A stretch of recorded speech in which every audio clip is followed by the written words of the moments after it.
जमीयत उलमा हिंद की कोशिश से सुप्रीम कोर्ट ने हल्द्वानी में जो 50,000 लोगों के घरों पर तलवार लटकी हुई थी, डेमोलिशन की, और डेमोलिशन की कार्रवाई 2 साल पहले पुष्कर धामी के जरिए शुरू भी की गई थी। मामला सुप्रीम कोर्ट में पहुंचा था। इस मामले में सुप्रीम कोर्ट ने अहम फैसला दिया है और जमीयत उलमा हिंद की जो कानूनी टीम है उसको निर्णायक जो है वो कामयाबी मिली है। और हल्द्वानी की रेलवे कॉलोनी से जुड़े लंबे समय से चले आ रहे मामले में सुप्रीम कोर्ट ऑफ इंडिया ने एक अहम फैसला सुनाते हुए स्पष्ट किया है कि संबंधित भूमि रेलवे की संपत्ति है और उसके उपयोग का अधिकार रेलवे के पास है। हालांकि न्यायालय ने मामले के मानवीय पक्ष को ध्यान में रखते हुए राज्य सरकार, रेलवे तथा जिला प्रशासन को निर्देश दिया है कि विस्थापित है पहले प्रभावित परिवारों की पहचान कर उन्हें सुनियोजित तरीके से पुनर्वास की प्रक्रिया में शामिल किया जाए ताकि कोई भी परिवार असहाय न रह जाए। अदालत ने यह भी निर्देश दिया है कि अप्रैल में अगली सुनवाई तक किसी प्रकार की कोई भी तोड़फोड़ की कार्रवाई नहीं की जाएगी। यह फैसला जमीयत उलमा हिंद के अध्यक्ष मौलाना महमूद मदनी के निर्देश पर प्रभावित कॉलोनी के 29 लोगों द्वारा दायर SLP की संख्या 804/2023 की सुनवाई के दौरान दिया गया। उल्लेखनीय है कि जमीयत उलमा हिंद के नेतृत्व में जनवरी 2023 में यह मामला दायर किया गया था, जिस पर सुप्रीम कोर्ट ने 5 फरवरी 2023 को प्रारंभिक चरण में ही रोक लगा दी थी। सुनवाई में जमीयत उलमा हिंद की ओर से वरिष्ठ अधिवक्ता रऊफ रहीम, अधिवक्ता मंसूर अली खान और अधिवक्ता रुबीना जावेद हाजिर रहे, जबकि मरकजी ऑफिस से अधिवक्ता मौलाना नियाज अहमद फारूकी, सचिव जमीयत उलमा हिंद, मामले की निगरानी कर रहे थे। इस अवसर पर जमीयत उलमा हिंद के महासचिव मौलाना मोहम्मद हकीमुद्दीन कासमी ने कहा कि संगठन का उद्देश्य केवल अदालत में मुकदमा लड़ना नहीं बल्कि जमीनी स्तर पर न्याय को सुनिश्चित करना है। उन्होंने बताया कि संगठन की स्थानीय टीमों को सक्रिय कर दिया गया है ताकि कोई भी पात्र परिवार जानकारी के अभाव या किसी दबाव की वजह से अपने अधिकारों से वंचित ना रहे।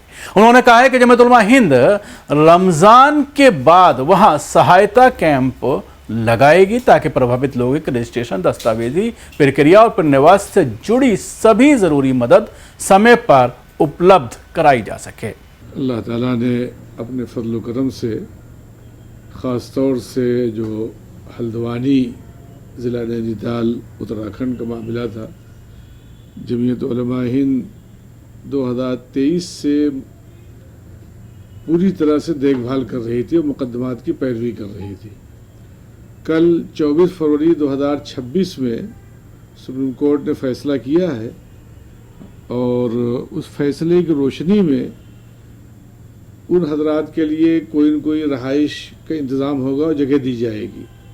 जमीयत उलमा हिंद के सदर मोहतरम ने इंसाफ के तकादों को पूरा करने के लिए फरमाया है। साथ ही साथ हम लोगों ने ये कोशिश की है अपनी मकामी यूनिट, ज़िले की यूनिट, सूबाई जमीयत उलमा से कि जब कैंप का अमल शुरू हो 19 तारीख के बाद गालिबन शुरू होगा, लेकिन अभी मुझे मालूम हुआ कि अब दोबारा से सर्वे होगा। सर्वे में ये निशानदेही होगी कि रेलवे की ज़मीन कहाँ तक आ रही है, फिर उसके बाद फार्म भरा जाएगा और नामों को दिया जाएगा। लेकिन बहरहाल जो भी सूरत हाल हो, जमीयत उलमा हिंद अव्वल दिन से इस सिलसिले में मुस्तैद है, तैयार है। जैसा कि आप हज़रात के इल्म होगा, हज़रत मौलाना सैयद महमूद मदनी साहब के ईमा पर जमीयत उलमा हिंद का एक वफ़द, मौलाना गयूर अहमद कासमी साहब, मौलाना अबुल हसन साहब, मैं और हमारे मकामी अहबाब, हम लोगों ने हल्द्वानी का दौरा किया था। उसके बाद जमीयत उलमा हिंद ने सुप्रीम कोर्ट में इसे पेश किया था। हमारे मौलाना नियाज़ अहमद फारूकी साहब इस मामले को देख रहे हैं। उम्मीद है कि इंशाअल्लाह अल्लाह रब्बुल इज़्ज़त बेहतर फ़ैसला फरमाएगा और इन हज़रात के लिए कोई न कोई सही नज़्म किया जाएगा। अभी हल्द्वानी के ताल्लुक़ से जो कोर्ट का फ़ैसला आया है, उस सिलसिले में जमीयत उलमा हिंद शुरू ही से वहाँ के मामले को देख रही है और पूरे अहम वकला की पूरी टीम सुप्रीम कोर्ट में भी मकामी तौर पे और वहाँ के रहने वाले लोगों की जितनी भी खबरगिरी जिस अंदाज़ की हो सकती है, जमीयत उलमा हिंद हज़रत मौलाना सैयद महमूद मदनी साहब की रहनुमाई में और ख़ुद हज़रत नाज़िम उमूमी साहब, मौलाना हकीमुद्दीन साहब कासमी और हम सब लोग उस वक्त पहुँचे जब लोगों के सरों पे बिल्कुल बेघर के होने की तलवार लटक रही थी। उसी वक्त में नाज़िम अमीन साहब ने ऐलान किया जमीयतुल उलमा हिंद की तरफ से कि आपकी लड़ाई जमीयतुल उलमा हिंद लड़ेगी और इंशाअल्लाह आप हजरात के सरों से आशियाने को नहीं जाने दिया जाएगा। अल्हम्दुलिल्लाह उसी सिमत में जो कड़ी है ये सुप्रीम कोर्ट की कि अब जगह वगैरह के लिए इंतज़ाम किया जाएगा और बिलडोज नहीं किया जाएगा जब तक उनका इंतज़ाम ना हो जाए, इसमें अल्हम्दुलिल्लाह जमीयतुल उलमा हिंद का एक अहम किरदार है और आखिर तक उन लोगों के लिए, उनको बसाने के लिए, उनकी तालीमी तरक्की के लिए जमीयतुल उलमा हिंद मुस्तकिल कारआमद रहेगी और उस पर अमल करने की कोशिश करती रहेगी।